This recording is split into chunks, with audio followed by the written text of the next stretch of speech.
Okay, everybody set? Very good. My name is Bill Shambra, Director of the Bradley Center for Philanthropy and Civic Renewal at the Hudson Institute. Krista Schaefer and I welcome you to today's discussion of a new book just out from Regnery Publishing entitled Funding Fathers, The Unsung Heroes of the Conservative Movement by Nicole Hoplin and Ron Robinson. A special welcome to our audience at C-SPAN's Book TV. As some of you know, Hudson's Bradley Center is funded by the Lined and Harry Bradley Foundation located in Milwaukee, Wisconsin.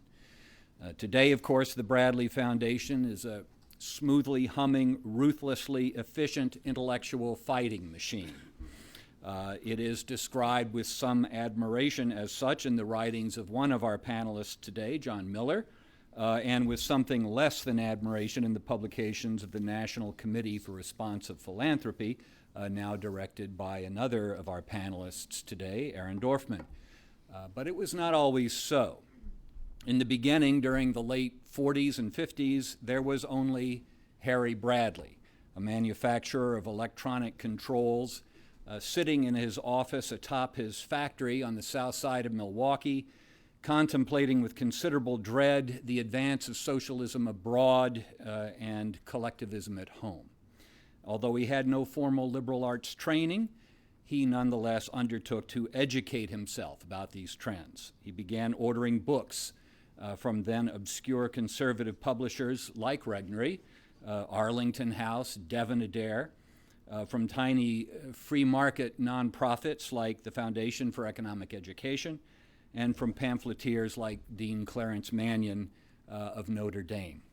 He also began writing checks to fledgling conservative think tanks like the American Enterprise Association, on whose board he would serve, today the American Enterprise Institute, and conservatism's first magazines, including William F. Buckley's National Review. Indeed, among the hundreds of Harry Bradley's books now proudly preserved by Foundation librarian Bill Bergeron is to be found a bound copy of essays from National Review's first year, signed by legendary journal contributors like James Burnham, Brent Bozell, Wilmore Kendall, and even Whittaker Chambers. This is the era evoked by the book we are to discuss today. A time before the rise of the so-called mighty Wurlitzer of the conservative intellectual infrastructure, a time when a small beleaguered band of entrepreneurial manufacturers and businessmen, typically in America's heartland, looked about themselves at the steady and seemingly inevitable retreat of liberty before socialism and resolved to mount a war of ideas, however ill-equipped they seemed to be for such, to try to stem that powerful tide. Given the results of the November elections, conservatism may soon be feeling that way once again. And so perhaps this earlier wilderness period might have some valuable lessons for that movement today. We're pleased to have one of the authors of Funding Fathers with us today to talk about it. Ron Robinson is president of the Young America's Foundation and an advisor to many other nonprofits and foundations on the right. To comment on the book, we have two experts on philanthropic activism, one from each side of the political spectrum. Aaron Dorfman is currently executive director of the watchdog group National Committee for Responsive Philanthropy. Aaron was a community organizer before community organizing was cool. For 15 years in the Miami-Dade region of Florida, he led numerous grassroots efforts to improve education, housing, and transportation in low-income communities. We also welcome back John Miller, National Review magazine's national political reporter, author of A Gift of Freedom, How the John M. Olin Foundation Changed America, and a consultant for the Cyril Freedom Trust. Ron, why don't you start us off with an account of what the book is about? You can come up here, speak from there, whatever you want to do. And then we'll proceed in the order I just mentioned. Thank you very much, Bill, and I appreciate Hudson hosting this event and also the Bradley Center and the work you do on philanthropy. I think it's a very important question. My co-author, Nicole Hoplin, who was involved in every aspect of this book, I'm sure would love to be here today and correct any of the errors that I make along the way, but appreciate everything Nicole Hopland has done to make this the book that it is. I begin really with another book that came out subsequently, and it's a book by Harvey McKinnon entitled 11 Questions Every Donor Asks and the Answers All Donors Crave. And the pivotal question in this book that advises individual donors is, will my gift make a difference? The question, will my gift make a difference, is a core question to virtually all donors. And a closely related one is, will my gift make a greater difference here, or should I give to another cause? And a person of modest means who loves to give, I constantly struggle with this, and I know my wealthy friends feel it acutely. It's that question about, will my gift make a difference, that we try to focus on in funding fathers, because we found that in particularly the early stages of the modern day conservative movement, those individual gifts were absolutely critical.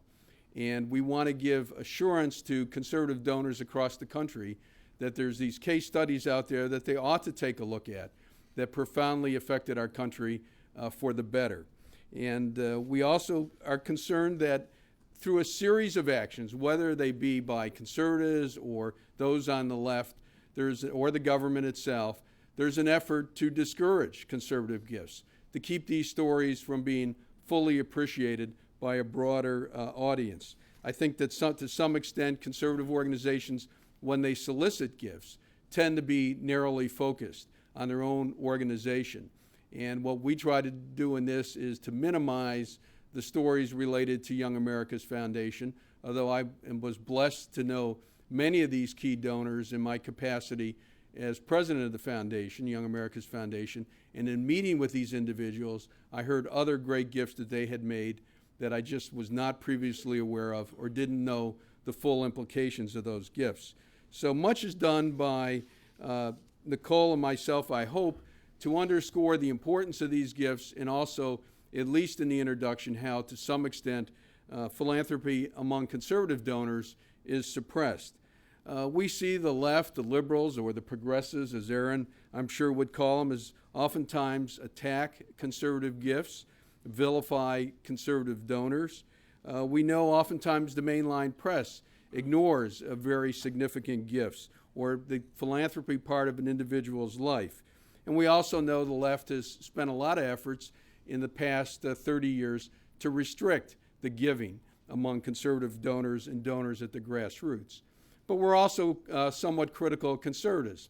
Conservatives oftentimes, institutions do not highlight the gifts because they fear, ironically, as free marketeers, a competition from other organizations.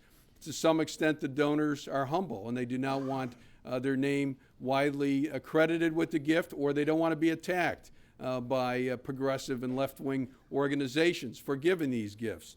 And so that also suppresses some of the gifts.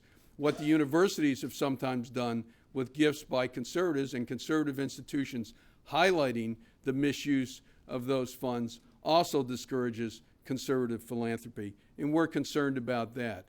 You get an idea what the left thinks of these gifts when the Kroc family, for example, gave a major gift, a bequest, to National Public Radio. The New York Times headlined that article as "Funding Changes Everything." And we witnessed this across the left as a whole. We've gone through a season where much attention was placed on Acorn, and much effort was made by the left, even in the bailout bill, to help Acorn and help left-wing institutions. We saw President-elect Obama have hundreds of millions of dollars of advantages in gifts in this particular campaign, something notwithstanding the fact that he had previously endorsed campaign restrictions and said he was going to take public funds, but instead blew past that cap and took hundreds of millions of dollars in additional gifts in the fall campaign, giving the left significant advantages in all the battleground states.